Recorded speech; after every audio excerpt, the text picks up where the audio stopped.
श्रीमान् वेङ्कटनाथार्य कवितार्किककेसरी वेदान्ताचार्यवर्यो मे सन्निधत्तां सदा कृति.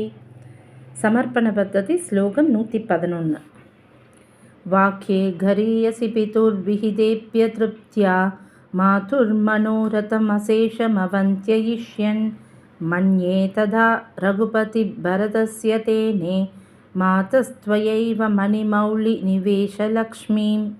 பதபதார்த்தம். ஹே மாதா, வாராய் தாயாரான பாதுகையே.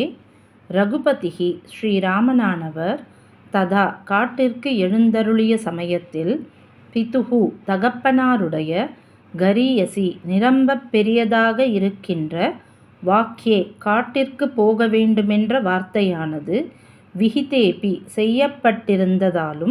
செய்யப்பட்டிருந்தாலும் அதிருப்தியா ஆசை அடங்காததினாலே, மாதுகு தாயாரான கைகேயினுடைய மனோரதம் எண்ணத்தை அசேஷம் மீதி இல்லாமல் அவந்தியிஷ்யன் நிறைவேற்றப் போகிறவராய்கொண்டு, துவயைவ உன்னாலேயே, பரதஸ்ய பரதருக்கு, மணிமௌலி ரத்ன கிரீடத்தினுடைய நிவேஷ வைப்பதினாலே உண்டாகிற லக்ஷ்மீம் அழகை தேனே பண்ணினார் என்று மன்யே நினைக்கிறேன் அப்படின்னு சாய்க்கிறார். அதாவது கைகேயி 2 வரம் கேட்டா தசரதன் கிட்ட. நமக்கு அது தெரியும். முதல் வரம் பரதனுக்கு முடிசூட்டப்பட வேண்டும். 2வது வரம் ராமன் காட்டுக்கு போகணும். 14 வருஷம் காட்டுக்கு போகணும். இந்த 2 வரம் தான் அவ கேட்டா. இப்போது சுவாமி என்ன சொல்கிறார், பாதுகையை பரதன்கிட்ட கொடுத்ததுக்கு இது கூட ஒரு காரணமாக இருக்குமோ அப்படின்னு நிறைய ஆங்கிளில் அவர் நமக்கு அந்த சுவாரஸ்யத்தை கொடுக்குறார்.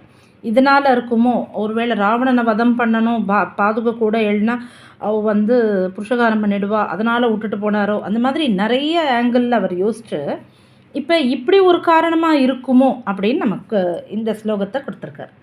ஸோ இப்போ கைகேயியோட முதல் வரத்தினால பரதனுக்கு முடிசூட்டணும், 2வது வரத்தினால ராமன் காட்டுக்கு போகணும். இப்போது ஒரு வரம் கம்ப்ளீட் ஆயிடுச்சு. ராமன் இப்போ காட்டுக்கு வந்தாச்சு. இப்போது பரதன் இல்லை நீ திருப்பி நாடாளணும் அப்படின்னு கேட்டுருக்கார். இப்போது அவ கேட்கும்போது எப்படி கேட்டா அப்படின்னா, கைகேயியானவ எப்படி கேட்டார்னா, கொஞ்சம் கூட எதிர்ப்புன்ற அச்சம் இல்லாத சூழ்நிலையில் பரதன் இளவரசு பொறுப்பை ஏற்க வேண்டும் அப்படின்றது தான் அந்த ஸ்லோகம். பரதோ பஜதா மத்திய யௌவராஜ்யம் அகண்டகம் அப்படின்னு வால்மீகி ராமாயணத்தில் வரும். ஆக எதிர்ப்புன்ற அச்சமே இருக்கக்கூடாது, யாராவது எதிர்த்துடுவாளோ அப்படின்ற பயமே என் பிள்ளைக்கு இருக்கக்கூடாது. அந்த மாதிரி சூழ்நிலையில் பரதன் இளவரசு பொறுப்பை ஏற்க வேண்டும் அப்படின்னு அவ கேட்குறா.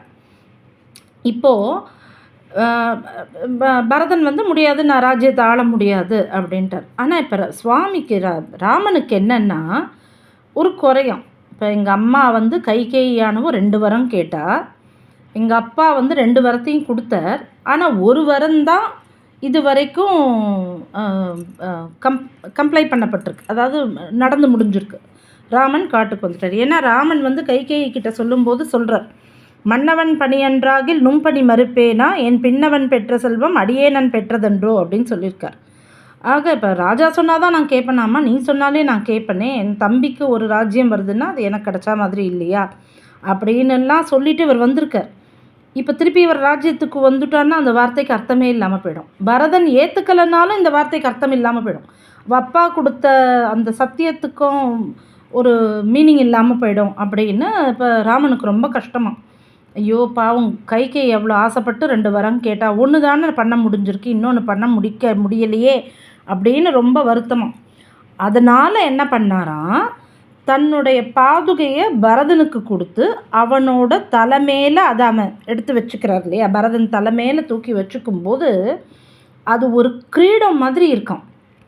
அதாவது பாதுகே ஹேமபூஷிதே, அந்த தங்கத்தில் தீவிர தங்கத்துக்கு நடுவில் நவரத்னங்கள் பதிக்கப்பட்ட பாதுகை அது.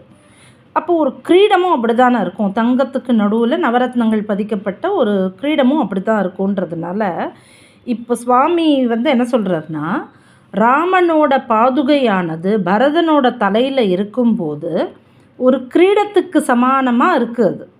இப்போ என்ன அப்படின்னா, கைகேயி என்ன ஆசைப்பட்டா, பரதனுக்கு முடிசூட்டப்பட வேண்டும் அப்படின்னு சொன்னான். இப்போது ராம பாதுகையால் அவனோட தலையில் அந்த பாதுகையை ஏற்றின்ற உடனே முடிசூட்டப்பட்ட பரதனாக தான் அவன் இருக்கான்றதுனால, ஒருவேளை பரதனுக்கு இதனால தான் ராமபிரான் பாதுகையை கொடுத்தாரோ அப்படின்னு ஒரு கேள்வி கேட்குற மாதிரியான ஸ்லோகம் இது. ஆக இப்போ பரதனுக்கு முடிசூட்டின மாதிரியும் ஆச்சு, கைகேயிக்கு கொடுத்த வரத்தை பூர்த்தி பண்ண மாதிரியும் ஆச்சுங்கிறதுனால இதுதான் ஒருவேளை காரணமோ, பாதுகையை பரதனுக்கு கொடுத்து பரதன் அதை தலைமையில் சூடின்றதுக்கு இதுதான் ஒருவேளை காரணமோன்னு சுவாமி ரொம்ப அழகான ஒரு கவிநயத்தோட இந்த ஸ்லோகத்தை தலை கட்டுகிறார். அடியேன் கவிதார்க்கிக சிம்மாய கல்யாண குணசாலினே ஸ்ரீமதே வெங்கடேசாய வேதாந்த குரவே நமஹ.